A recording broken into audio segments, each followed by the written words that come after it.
Bonjour tout le monde. Voilà. Donc je vais vous raconter une histoire et je veux qu'à travers cette histoire, chacun de nous tire des leçons de vie. Donc il s'agit de l'histoire de Sarah et Abraham. Donc Sarah, voyant qu'elle ne donnait pas d'enfant à Abraham, qu'est-ce qui s'est passé? Je pense que pour moi, elle a dû s'asseoir quelque part, elle a réfléchi à cette situation. S'est dit, qu'est-ce que je peux faire? Donc, pour elle, la solution, c'était sa servante. Elle avait une servante à côté, donc elle a proposé à Abraham, son mari, de coucher avec sa servante pour avoir des enfants.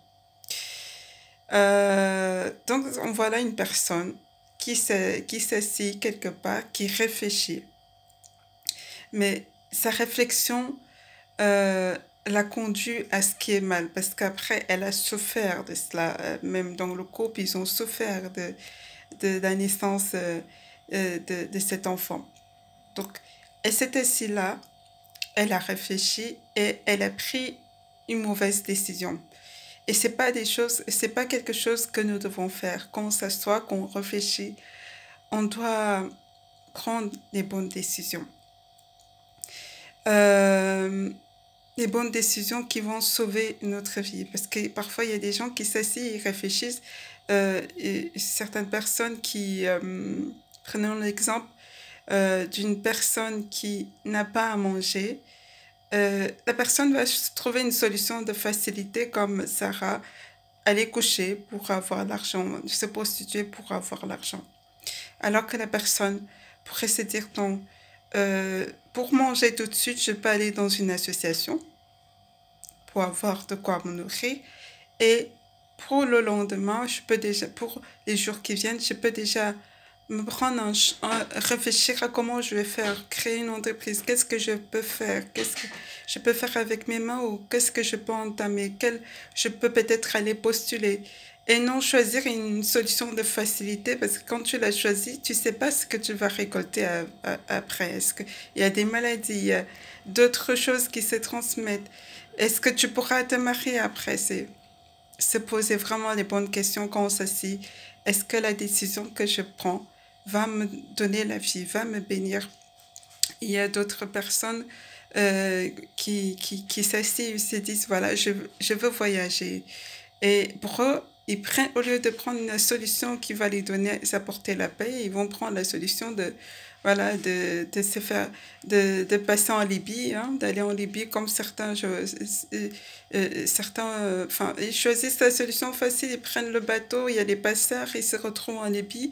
Et j'ai vu l'autre jour une vidéo où on frappait un noir, on l'avait attaché sur une chaise, on le frappait et la personne pleurait, c'est un homme et il pleurait parce qu'il est touché physiquement, il est touché dans sa dignité, il pleurait. Et nous qui regardons ça, nous sommes affligés. Mais maintenant, qu'est-ce qu'on peut faire? Tu as pris une mauvaise décision et ça te mène là. Alors que tu pourrais te dire là où tu es, dans ton pays, même si on t'aide pas, tu peux dire Seigneur, je vais faire comme Jacob. Jacob il est parti de rien, il avait rien. Et son beau-père euh, le maltraitait. Et Dieu est apparu à Jacob pour lui donner une idée qui l'a rendu riche. Cette idée, c'était de mettre une feuille quand les brebis s'accouplaient et les brebis, enfin, les brebis allaient donner des enfants tachetés. Et c'est ça qui récupérait ce qui était acheté et son beau-père prenait le reste. Parce que c'était un deal entre eux. Donc là où tu es, même si tu habites dans un pays où il y a pas de pluie, le sol ne donne rien, tu peux dire Seigneur, donne-moi l'idée qui va m'enrichir, je vais planter ça, je vais me prendre tel champ Et s'il te plaît, fais que la pluie tombe. Donne-moi l'idée qui va permettre que j'ai à manger, que ce que je récolte, je puisse aussi le vendre et m'enrichir. Dieu est capable de t'enrichir là où tu es sans que tu aies à faire un voyage où tu vas te retrouver, on va te taper, on va te maltraiter et ils sont là-bas et on les aide pas vraiment. Et ils sont touchés dans la dignité. Et je vous dis, si vous êtes là-bas, même si on vous a donné, on vous a pris votre liberté, vous pouvez plus faire ce que vous voulez, mais qu'on vous prenne pas votre liberté de penser, qu'on vous prenne pas ça. Pensez toujours comment je peux faire pour sortir de cette situation. Invoquez Dieu. Le gouvernement on m'aide pas, je vois pas de solution, mais pensez toujours comment ne laissez personne entrer dans votre tête, vous interdire de penser. Il y a personne qui peut vous interdire de penser. Même si on vous interdit, on vous a pris votre liberté physique, qu'on vous prenne pas votre liberté mentale. Personne ne peut vous prendre ça. Pensez comment vous pouvez faire pour vous échapper. Il y a personne qui vous aide. Comme Dieu, attrapez Dieu, dit Seigneur, je veux sortir de cette situation. Je ne peux pas rester en Libye où on me frappe. Je dois sortir. Donc, en attendant la solution de Dieu, comment continuer à faire ce qu'on vous oblige à faire, mais ne laissez pas votre pensée en repos. Elle doit penser, Seigneur, je dois m'en sortir. Je dois sortir de là. Je suis pas née pour souffrir. Tu as donné ton fils Jésus pour mourir pour moi. Je ne peux pas rester là. Et Dieu créera une situation. C'est comme moi, j'ai des dettes. J'ai demandé de l'aide qu'on m'aide pour ça. J'ai droit aux aides, mais on refuse de m'aider. Mais est-ce que je baisse? Dans ma tête, j'ai répondu à ces personnes, du Seigneur Jésus-Christ, c'est lui qui m'a aidé jusqu'à présent. J'étais dans une situation d'expulsion. C'est lui qui m'a aidé jusqu'à présent. Il va continuer à m'aider. C'est ce que j'ai répondu à cette personne. On m'aide pas on m'aide pas à droite à gauche, mais c'est Dieu, c'est vers Dieu que je me suis tournée, dit Seigneur, tu vas créer, tu sais comment tu vas faire ton miracle pour que je n'ai plus de dettes, pour que je sorte des dettes. Parce que je parle de toi, je ne peux pas rester dans les dettes.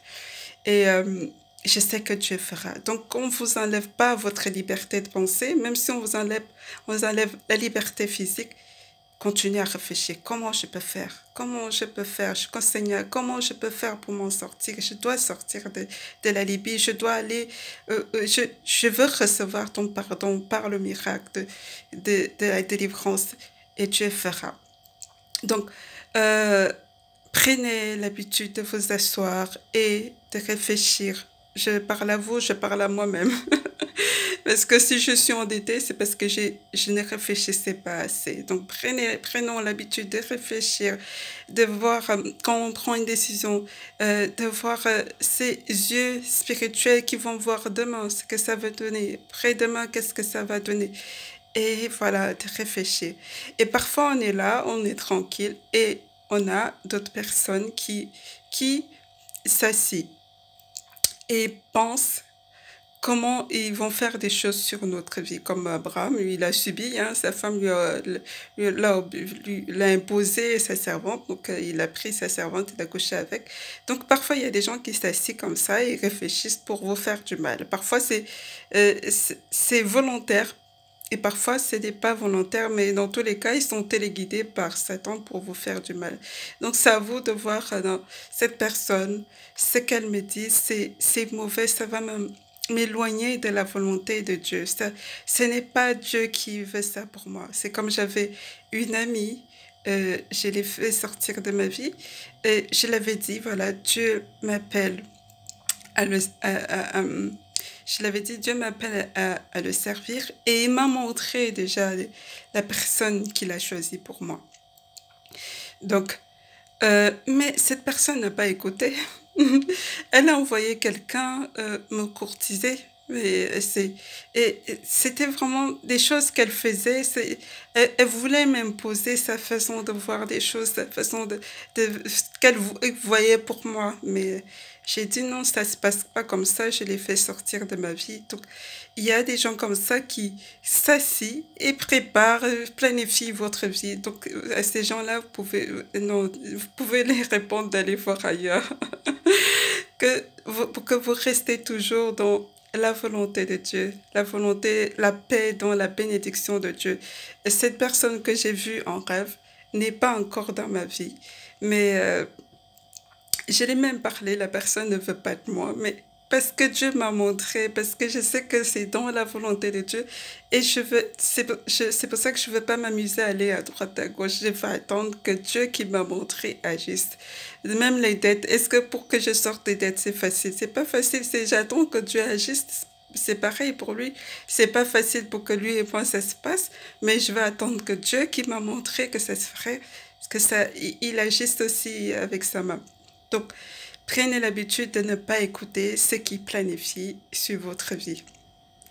Éloignez-vous d'eux. C'est important. Important de réfléchir, de s'asseoir, de réfléchir à bien. Vraiment, je fais cette prière que Dieu nous donne la grâce à nous tous. Que chaque décision que nous prenons, ça vienne de lui. Que ce ne soit pas la facilité, mais que nous ayons ce caractère, ce cœur cette façon de penser que je vais payer le prix qu'il faut payer, pourvu que je sois en paix, pourvu que je sois dans la volonté de Dieu, voilà, pourvu que ma vie soit sauvée, pourvu que, voilà, prendre de bonnes décisions. C'est important. Important, important. Peut-être aujourd'hui, ça va pas payer, mais plus tard, vous verrez les résultats. Comme les mauvaises décisions, parfois, tout de suite, ça paye pas, mais après, vous commencez à regretter pourquoi j'ai pris une telle décision. Donc, avant que ça arrive, réfléchissez. Voilà, c'était ma vidéo d'aujourd'hui. Voilà, j'espère que ça va vous aider. Au revoir.